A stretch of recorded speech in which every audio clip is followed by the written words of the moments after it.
Hola, aquí Filosofendo. El día de hoy nos pondremos agresivos. Vamos a explorar la violencia y la llevaremos hasta sus últimas consecuencias.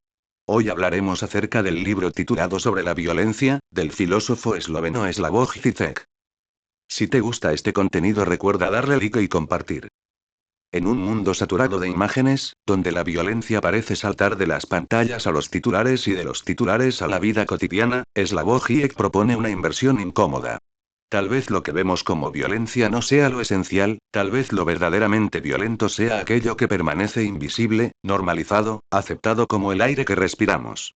En su libro publicado en 2008, Sobre la violencia, el filósofo esloveno despliega una reflexión que desarma las nociones comunes sobre el mal, la agresión y el poder, obligando a mirar más allá de las escenas espectaculares de explosiones, atentados o estallidos sociales, hacia la violencia silenciosa que sostiene el orden mismo de la realidad. Este ensayo no es un manifiesto moral ni un tratado académico. Es una invitación a leer de manera torcida, a sospechar de lo evidente, a desconfiar de la claridad de las imágenes mediáticas. La violencia, nos dice Hayek, no es solo aquello que irrumpe y destruye, sino también aquello que sostiene, organiza, administra y anestesia. Para comprenderla, hay que ensuciarse las manos, entrar en el territorio de lo simbólico y lo estructural, aceptar que la violencia es tan constitutiva de lo humano como el lenguaje o el deseo. El libro se organiza en torno a una tipología que Hayek rescata y reformula. La violencia subjetiva, la violencia simbólica y la violencia sistémica. La primera es la más visible, la que aparece en los noticieros.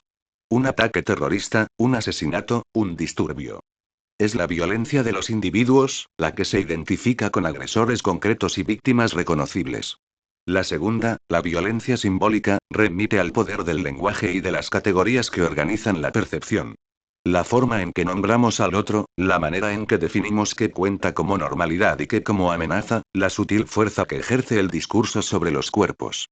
La tercera, la violencia sistémica, es la más profunda. El conjunto de reglas, leyes, estructuras económicas y sociales que generan sufrimiento, desigualdad, exclusión, pero que permanecen ocultas bajo la apariencia de neutralidad. Lo inquietante es que solemos reaccionar solo ante la violencia subjetiva, cuando alguien rompe la calma, pero rara vez nos detenemos a pensar en la violencia sistémica que produce la calma misma. En este sentido, la paz no es ausencia de violencia, sino su forma más refinada, el espacio donde la violencia se naturaliza al punto de hacerse invisible. La fuerza de Hayek está en mostrar que esta distinción no es abstracta ni académica, sino urgente.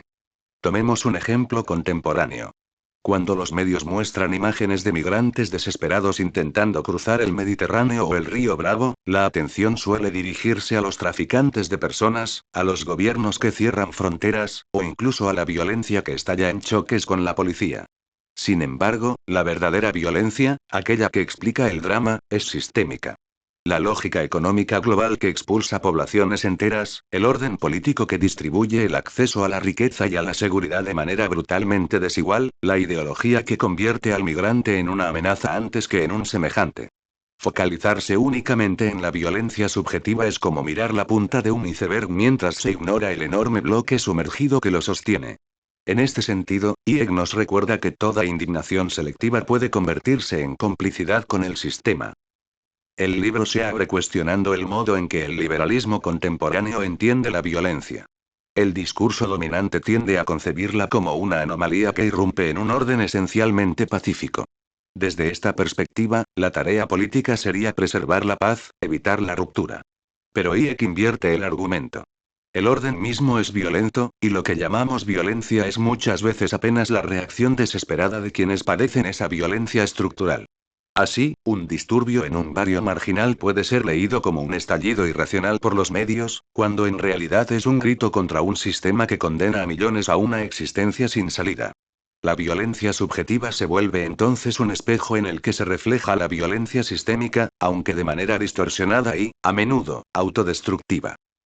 Hayek se detiene en este punto en la fascinación que los medios sienten por la violencia visible.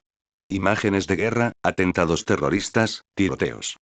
Todo ello capta nuestra atención, genera indignación y miedo, pero al mismo tiempo produce una anestesia, pues nos impide ver cómo esa violencia espectacular está sostenida por una violencia cotidiana, gris, burocrática, casi invisible. Pensemos en la cobertura de un ataque terrorista en Europa frente al silencio mediático respecto a las muertes producidas por la desnutrición en África o las condiciones inhumanas en fábricas de Asia. El contraste no es casual. El espectáculo funciona como una cortina de humo que vela la violencia sistémica. La paradoja es que indignarse contra la violencia subjetiva sin atender a sus raíces estructurales es, en el fondo, una forma de perpetuar el sistema y la violencia que lo sostiene. Aquí Eck dialoga con Walter Benjamin, quien distinguía entre la violencia fundadora de derecho y la violencia conservadora de derecho. Todo orden político nace de un acto violento como podría serlo una revolución, una conquista o una guerra, y luego se sostiene mediante un aparato de violencia legitimada como la policía, la ley y las instituciones. En esa medida, la legalidad misma es violencia. Lo que IEC hace es actualizar esta reflexión para el capitalismo contemporáneo, mostrando que la economía global no es un campo neutral donde los individuos compiten en igualdad, sino un dispositivo violento que define quién vive y quién muere, quién goza y quién sufre, quién es visible y quién desaparece. Desde este ángulo, el capitalismo no es simplemente un sistema económico, sino una máquina de producción de violencia sistémica. Una de sus obsesiones a lo largo del libro es mostrar cómo la ideología opera precisamente en los lugares donde creemos ser más libres. Por ejemplo, al hablar de la violencia simbólica del lenguaje, insiste en que las palabras no son meros instrumentos neutros, sino campos de batalla. Llamar daños colaterales a la muerte de civiles en un bombardeo, o flexibilidad laboral a la precarización del empleo, es ya una forma de violencia. El poder no solo se ejerce con balas o golpes, sino con palabras que clasifican, normalizan y domestican lo inaceptable. De ahí que una de las violencias más devastadoras de nuestro tiempo sea la violencia de los eufemismos, esa retórica que convierte la explotación en oportunidad, la miseria en sacrificio necesario, la guerra en misión humanitaria. Este análisis resuena con fuerza en la era digital. Pensemos en las redes sociales. Por un lado, parecen espacios de libre expresión, donde cualquiera puede opinar, denunciar y criticar. Por otro lado, funcionan como gigantescas maquinarias de clasificación simbólica, donde algoritmos invisibles deciden qué voces se escuchan y cuáles se silencian, qué temas se vuelven tendencia y cuáles se hunden en la irrelevancia. Aquí la violencia simbólica es doble. No solo opera en el contenido de los mensajes, sino en la estructura misma de las plataformas, que jerarquizan, moldean y dirigen la atención colectiva. Y al igual que en el análisis de IEC, el peligro está en que la violencia visible como el insulto o el troll, oculte la violencia estructural del sistema digital. La extracción de datos, la vigilancia constante, la creación de burbujas ideológicas que fragmentan la esfera pública. Otro elemento fundamental en el libro es la crítica al pacifismo ingenuo. IEC no celebra la violencia por la violencia, pero advierte que un rechazo absoluto a toda violencia puede ser en sí mismo una trampa ideológica. La apelación a la no violencia suele implicar una aceptación pasiva del orden establecido, como si la verdadera violencia estuviera en quienes resisten y no en quienes sostienen estructuras opresivas. Aquí su lectura conecta con la de Hannah Arendt, quien distinguía entre poder y violencia, pero también con la tradición marxista que subraya la necesidad de ruptura para transformar lo real. IEC es consciente de que la violencia revolucionaria está llena de peligros, pero insiste en que sin algún tipo de ruptura radical, lo único que se logra es maquillar la violencia sistémica. La verdadera pregunta no es si debemos rechazar la violencia, sino qué forma de violencia estamos dispuestos a aceptar. La violencia espectacular de los estallidos o la violencia silenciosa del orden. En este punto, IEC introduce una dimensión psicoanalítica, fiel a su formación lacaniana. El sujeto humano no es un ser armónico que solo ocasionalmente se ve arrastrado por la violencia, sino un ser dividido, atravesado por el lenguaje y el deseo, siempre en conflicto consigo mismo y con el mundo. La violencia, por tanto, no es algo externo que amenaza desde fuera, sino una dimensión constitutiva de lo humano.